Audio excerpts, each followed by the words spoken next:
To be very honest with you, insecurities are one of the things that we have to consciously deal with. Because whether we like it or not, some of these insecurities wouldn't even have to leave. They would eventually not leave. They might stay there for the longest of the time. They might eventually have become a part of your life and existence. And the truth is, it is okay to have insecurities. Like, you can feel uncomfortable about certain things, you can feel a certain kind of way about some things, but then know that it is not okay to have these insecurities dictate the course of your life, dictate how you live, how you treat people, how you respond to situations around you and all that. So insecurities would always be there, to be very honest with you. They would always be there.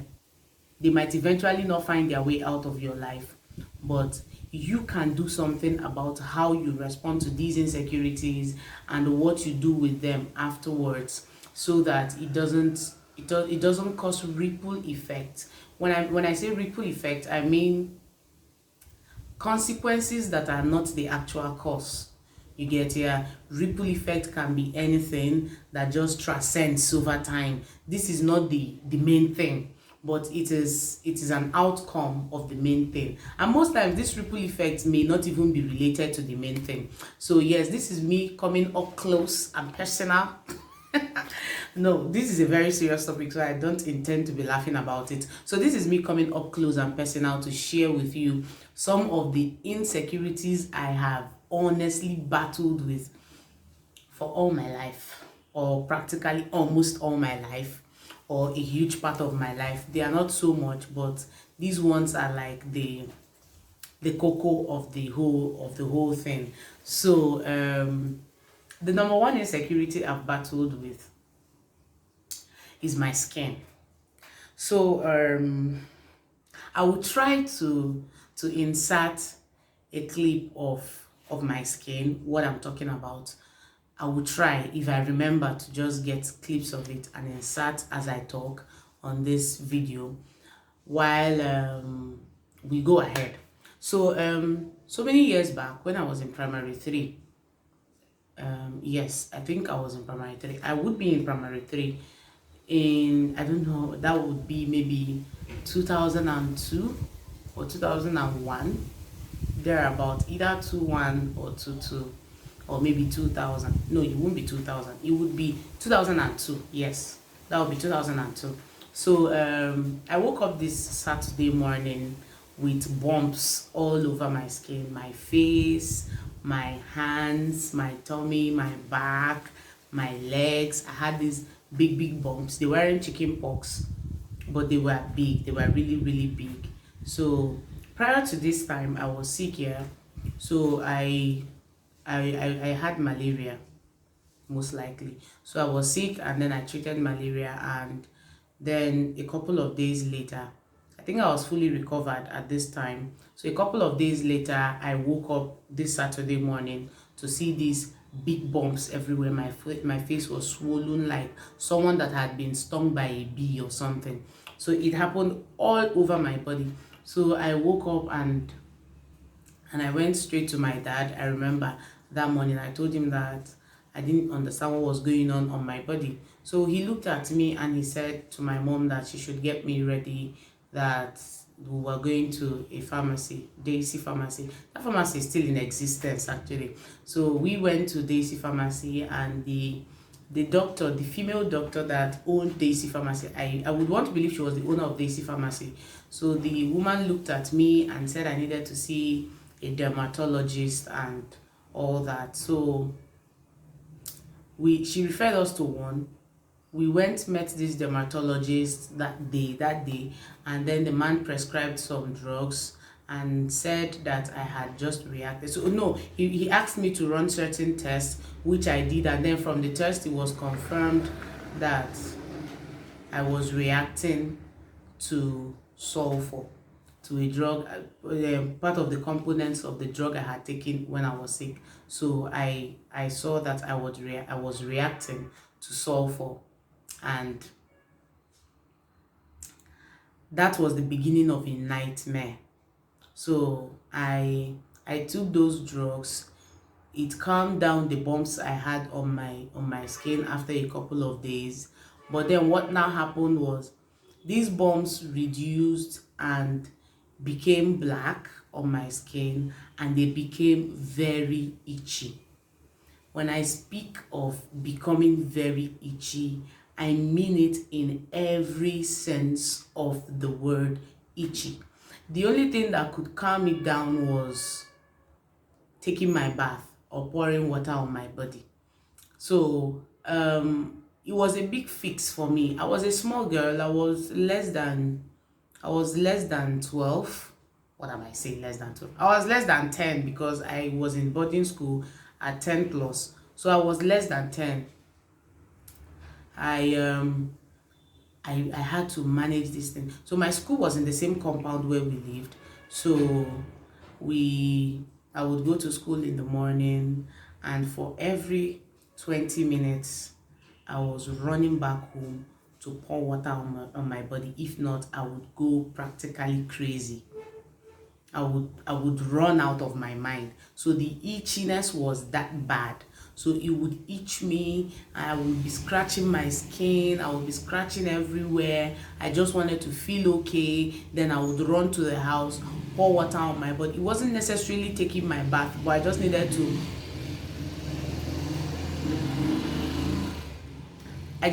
to run cold water over my body, and it would calm down, and I'll go back to the class. After another set of 10 minutes, I would run back to the house, pour water. This became my life for years. I'm not talking about days or weeks or something. It became my life for days. So after a couple of years, it transited from that itchy feel to, it calmed down a bit. I started not having the need to pour water again, but then the black spots were there. I wish I can really show you. Yes, you can see it. It's showing, yeah, at least for the one on my hand. So these black patches were there, and around it were white patches too. So it now made me move to the next level of insecurity, which was because it was on my hands and on my legs. It wasn't on my face. So it left my face. I don't know how that happened. Maybe God was being too merciful on me. So we moved from there to, because it had the white patches and the ashy white, and black patches on my skin. I needed to wear clothes that would cover up till my feet. So the only alternative I had was trousers, and my daddy wouldn't let us wear trousers at all. So in the house then, so it became another level of struggle. So I had to either wear long clothes. I didn't want anybody to see my leg. I was ashamed of my skin. I was ashamed of whatever that had happened and all that. And my brother didn't even help at the point. He was calling me polka dot design. So my brother kept calling me polka dot design and all that. So it didn't help at all. It didn't help with my feeling good about myself. It didn't help with what else? It didn't help with my self-esteem. I felt like I wasn't like other people. So I would see people with beautiful skin, flawless skin, and I'm like, why do I have to deal with this? So I felt bad for years. So I entered secondary school, people would look at me somehow. So instead, I started using heavy soaps, heavy creams on my body. Like heavy, when I mean heavily medicated soaps, creams, and all that for my skin. I wasn't bleaching though, but I was using those things to make my skin, maybe to see if it would heal. So anyone that the doctor recommends, my mom has gotten it. I would disturb my mom and my dad until they get it. What did I not use? Like, what did I not use? My aunts from the village would come their own, and they would say, that in the village, that this is what they say that is the problem that has happened to somebody. They know this are the herbs the person used to drink and take their bath, and I was drinking herbs. Me, because I wanted it to go, they would gather herbs, back of trees and other dry ones. They will pack it. So from time to time, we'll pack big bags from the village to Enugu. It's funny now, to Enugu, and they'll send it to the house. My dad would pick it up, give me, I would take. Nothing was going. It was not working. Let me tell you people, it was not working. So we moved away from that one. We entered the next level of what? If I tell you my journey, this video will not be enough to contain this story. So I battled with all this all my life. I started even Patreon. If you're a skincare, what is it? Skincare, whatever, specialist, I will ask you, what can I use for my skin? They'll tell me use this, use that, and I was spending the money that I did not have, buying things I did not need. They were there. I would buy. I would use some. I would not see the desired effect I wanted. I would dump that one. I'll move over to the next one. It continued like that, and at a point, December last year, just at this point, there were a lot. So we now I transitioned. Before I get to the decision I took, I transitioned to where I now had to consciously start wearing long clothes. So I had to, on my own, I told my dad, see, I want to start wearing trousers, even though it was an issue for some years, but I needed to start wearing trousers. So for people that see me wear trousers all the time, this is the reason why I wear trousers. I don't wear trousers for fashion. I wear trousers because I have always been, well, before now, I wear trousers because one of the major reasons was that I wanted to cover up my legs.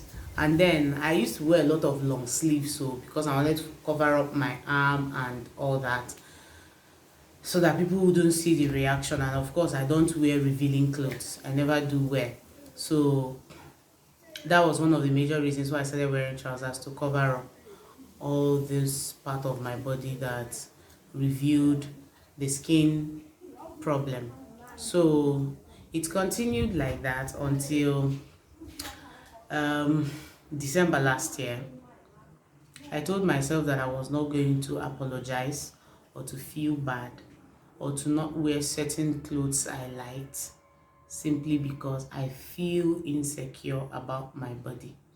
So I told myself that in 2021 that I was going to wear shorts,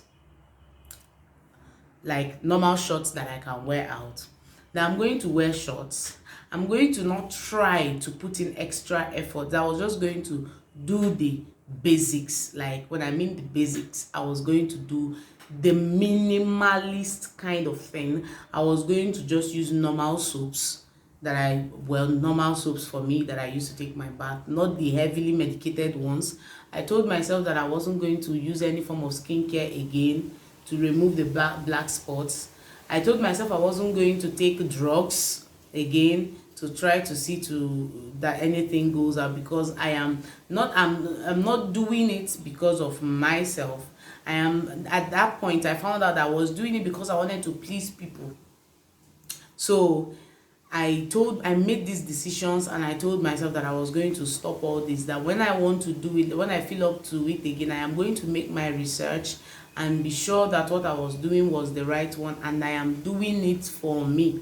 So this year I told myself no more insecurities for this particular skin condition. I wasn't going to do anything. I wasn't going to feel ashamed of myself.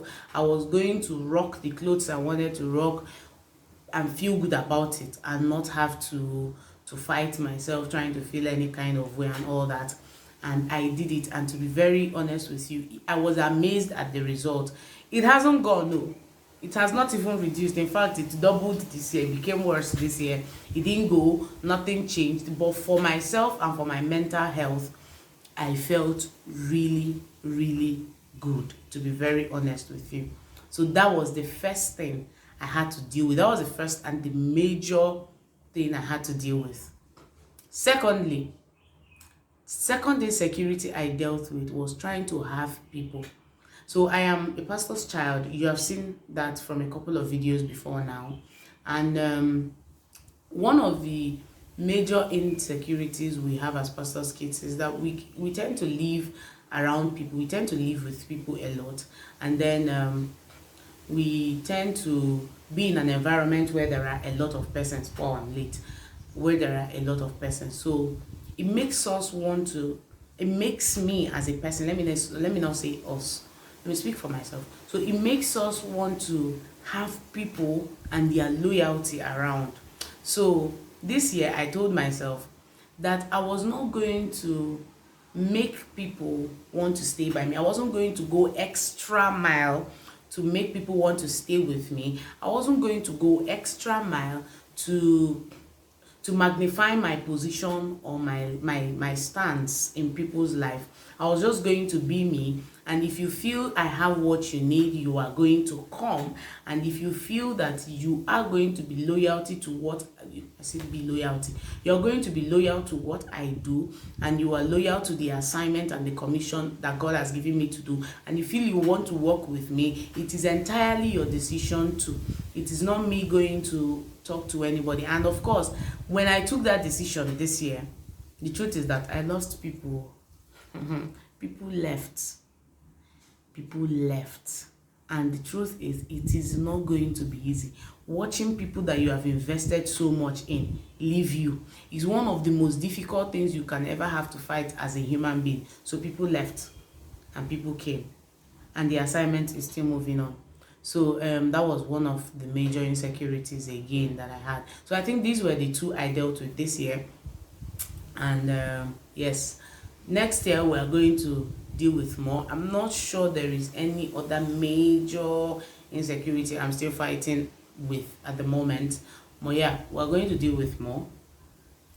But the aim is to take out every little thing that does not enhance good living around you. Take it out and strive to live at peace with all men.